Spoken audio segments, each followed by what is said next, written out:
नमस्कार। आज हम कक्षा 8B का 9वीं पाठ सप्तभगिनिया का अभ्यास पर चर्चा करेंगे। पहला अभ्यास है उच्चारणम कुरुत अर्थात उच्चारण कीजिए। आइए इसका हम उच्चारण करते हैं और हिंदी में इसका अर्थ भी समझते हैं। सुप्रभातम सुप्रभात।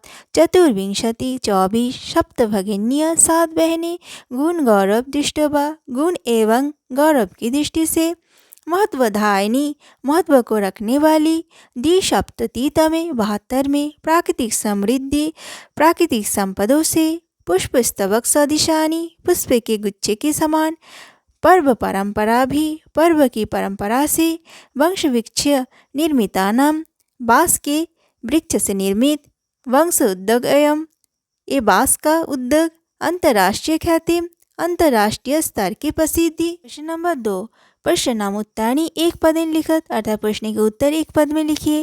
पहला प्रश्न है अस्माकं देशे कति राज्यानि सन्ति अर्थात हमारे देश में कितने राज्य है। इसका उत्तर है अष्टविंशति अर्थात 28। प्राचीन इतिहासे का स्वाधीन आसन अर्थात प्राचीन इतिहास में कौन स्वाधीन था। इसका उत्तर है सप्तभगिनिया अर्थात 7 बहनें।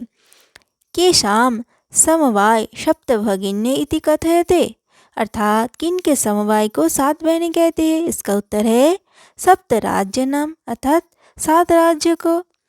अस्माकं देशे कति केंद्र शासित प्रदेश सन्ति अर्थात हमारे देश में कितने केंद्र शासित प्रदेश है। इसका उत्तर है सप्त अर्थात 7। सप्तभगिनी प्रदेशे क उद्योग सर्वप्रमुख अर्थात 7 बहनें के प्रदेश में कौन सा उद्योग सबसे प्रमुख है। इसका उत्तर है वंश उद्योग अर्थात बांस के उद्योग। प्रश्न नंबर 3 पूर्ण वाक्य उत्तर लिखत अर्थात पूर्ण वाक्य में उत्तर लिखिए। पहला प्रश्न है भगिनी सप्तके कानि राज्यानि सन्ति अर्थात 7 बहनों के प्रदेश में कौन कौन से राज्य है। इसका उत्तर है भगिनी सप्तके अरुणाचल प्रदेश असम मणिपुरम मिजोराम मेघालय नागालैंड त्रिपुरा चेति 7 राज्यानि सन्ति अर्थात भगिनी सप्तक में अरुणाचल प्रदेश असम मणिपुर मिजोरम मेघालय नागालैंड और त्रिपुरा है।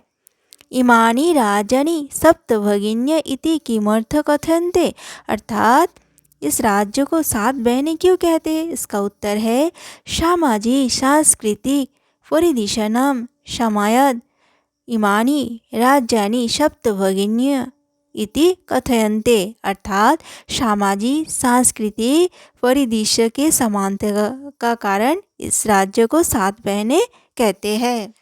सप्तभगिनी प्रदेश के निवसन्ति अर्थात 7 बहनों के प्रदेश में कौन रहते हैं। इसका उत्तर है सप्तभगिनी प्रदेशे गारो खासी नागा मिजो प्रभृति वह जनजातियाँ निवसन्ति अर्थात 7 बहनों के प्रदेश में गारो खासी नागा मिजो जैसे बहुत सारे जनजातियाँ रहते हैं।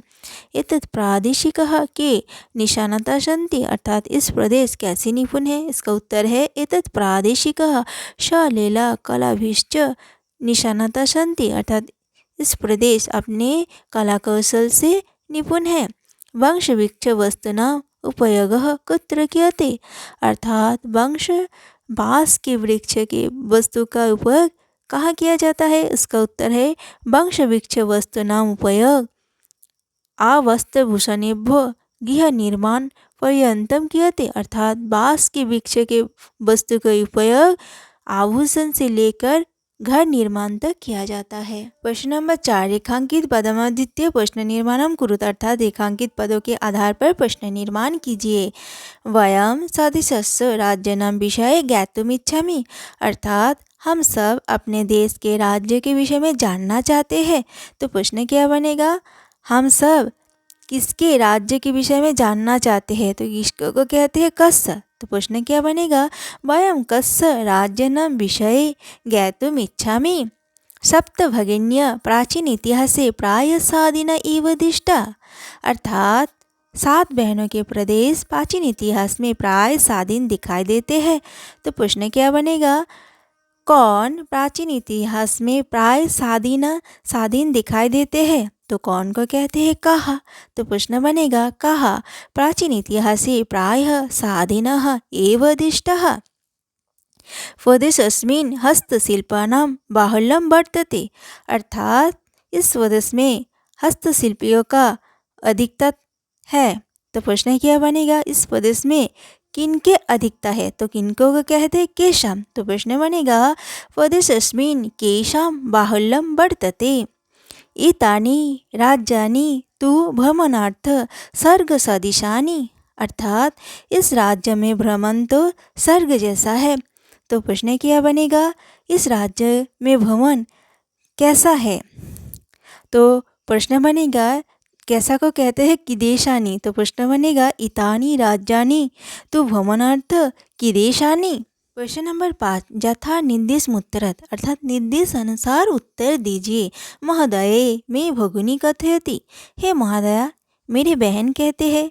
अत्र में इति सर्वनाम पदम कस्य प्रयुक्तम। यहाँ पर में सर्वनाम पद किस पर प्रयुक्त हुआ। इसका उत्तर है सरा पर। तो होगा सराये।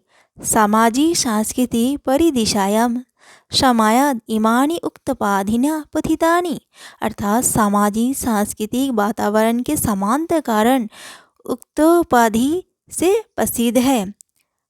अस्मिन् वाक्ये पथितानि इति क्रियापदस्य कर्तृपदम किम। इस वाक्य में पथितानि क्रियापद के कर्तृपद क्या है। इसका उत्तर है इमानी। एतेषां राज्यानां पुनः संगठन विहितम्। इन राज्यों के फिर से संगठन हुआ। अत्र संगठनम इति कर्तृपदस्य क्रियापदम किम। यहाँ पर संगठन कर्तृपद के क्रियापद क्या है। इसका उत्तर है विहितम। अत्र वंशवृक्षायां प्राचुर्यं विद्यते। यहाँ पर बांस के वृक्ष के अधिकता है। अस्मात् वाक्यात् अल्पता इति पदस्य विपरीतार्थम पदम चित्वा लिखत। यहाँ पर अल्पता पद के विपरीतार्थ पद लिखिए। अल्पता का अर्थ होता है थोड़ा सा। इसका विपरीत अर्थ होगा प्राचुर्यम अर्थात बहुत ज़्यादा। क्षेत्र परिमाणी इमानी लघुनि वर्तते। अर्थात लंबाई और चौड़ाई के हिसाब से ये सब राज्य छोटे हैं। वाक्य संति इति क्रियापदस्य समानार्थक पदम चित्वा लिखत। इस वाक्य में संति क्रियापद के समानार्थक वाला पद लिखिए। संति का अर्थ होता है तो इसका समानार्थ होगा वर्तन्ते। इसका भी अर्थ होता है। क्वेश्चन नंबर 6 पाठात् चित्वा तद्भव पदानां कृते संस्कृत पदानि लिखत। अर्थात तद्भव पदों के लिए पाठ से संस्कृत पद चुनकर लिखिए। 7 का संस्कृत पद होगा सप्त। वहीन भगिनी संगठन संगठनम बांस वंशम आज अद्य खेत क्षेत्रम।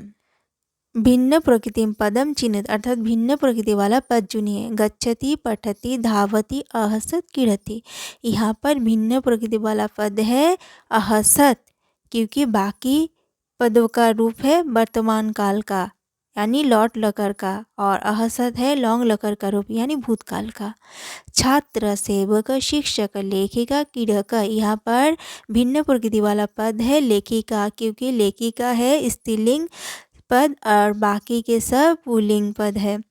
पत्रम मित्रम पुष्पम आम्र फलम शाखा। यहाँ पर देखो भिन्न प्रकृति वाला पद है शाखा क्योंकि बाकी के सब फल है और ये शाखा है।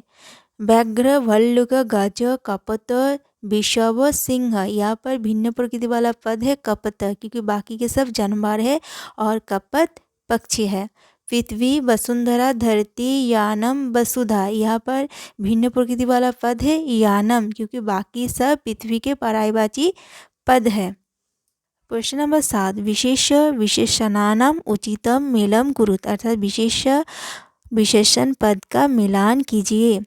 अयम प्रदेश ये प्रदेश संस्कृति विशिष्टायाम भारत भूमो। अर्थात संस्कृति विशेषता से युक्त भारत भूमि। महत्वधायिनी संस्कृति महत्वपूर्ण संस्कृति प्राचीने इतिहासे अर्थात प्राचीन इतिहास में एक समवाय है, एक समवाय। तो फ्रेंड्स आज का पाठ यही समाप्त होता है। उम्मीद है पाठ आप लोगों को समझ में आया। तो जल्दी से इस वीडियो को लाइक, कमेंट, शेयर और सब्सक्राइब करें। धन्यवाद।